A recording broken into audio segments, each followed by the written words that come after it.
একটা মরিচা ধরা পুরনো পিকআপ ট্রাক, প্রায় অর্ধ শতাব্দী আগের 1947 সালে সেই জিএমসি ভাগাড়ে পড়েছিল বছরের পর বছর।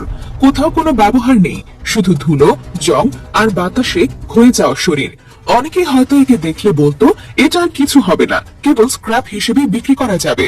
কিন্তু একজন মেকানিকের চোখে এটা ছিল একটা সুযোগ, একটা সম্ভাবনা। আর তাই শুরু হলো এক অসম্ভবকে সম্ভব করার গল্প।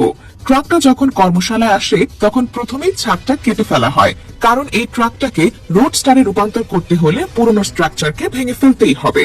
এরপর একে একে সামনে থাকা পুরনো গ্রিল, বাম্পার সবকিছু খুলে ফেলা হয়। একটা নতুন কাঠামো তৈরি করতে দরকার ছিল সম্পূর্ণ কাস্টম ডিজাইন, আর সেই কাজটা শুরু হয় নিজ হাতে ধাতব বার ও পাত বাঁকিয়ে কাটাকাটি করে।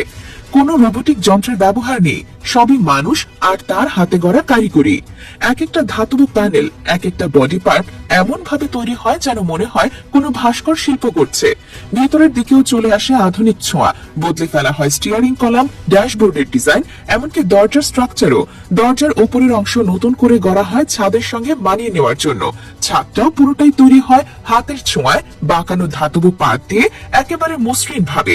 আর পুরো কাঠামো শক্ত করার জন্য চেসিসের নিচে যুক্ত হয় বর্গাকার ও গোলাকার স্টিল টিউবিং। প্রতিটি জয়েন্টে ওয়েল্ডিং এমন ভাবে করা হয় যেন কোনো দুর্বলতা না থাকে, কারণ গাড়ির মূল শক্তিটা তো এখান থেকেই আসে। এরপর শুরু হয় বডির সৌন্দর্য বাড়ানোর কাজ। পলিয়েস্টার ভিত্তিক বন্ড দিয়ে ছোটখাটো ত্রুটি ঢেকে দেওয়া হয়। এই বডি ফিলারের কারণে গাড়ির গায়ে যেন কাচের মতো মসৃণ ফিনিশিং আসে। ফিনিশিং শেষে রং করা হয় এমন ভাবে যেন এই গাড়িটা দেখলেই সবাই একবার তাকিয়ে থাকেন। সেটা সোনালী হোক বা গাঢ় কমলা, গাড়িটা একবার চোখে পড়লে ভোলা যায় না। চাকার ডিজাইনও বদলে ফেলা হয়। রোডস্টার মানে তো রাস্তায় দৌড়ানো একটা স্টাইলিশ মেশিন, আর তাই আধুনিক সাসপেনশন আর ভারসাম্যপূর্ণ চাকা যুক্ত করা হয় যাতে ড্রাইভিংটা স্মুথ হয় আর গ্রিপ থাকে যথেষ্ট। গাড়ির ভেতরের দিকেও আসে নতুনত্ব। ফোম ব্যাকড ভিনাইল ব্যবহার করে আসন, দরজা আর ড্যাশবোর্ডে একটা আরামদায়ক ও প্রিমিয়াম টাচ নিয়ে আসা হয়, যাতে চালক গাড়ি চালানোর সময় শুধু বাহ্যিক স্টাইল না, ভেতরের স্বাচ্ছন্দ্যটাও উপভোগ করেন। সব শেষে যখন এই রোডস্টারটা রাস্তায় নামে তখন সেটা আর কোনো পরিত্যক্ত ট্রাক নয়, এটা তখন এক নতুন জীবন, এক নতুন পরিচয়।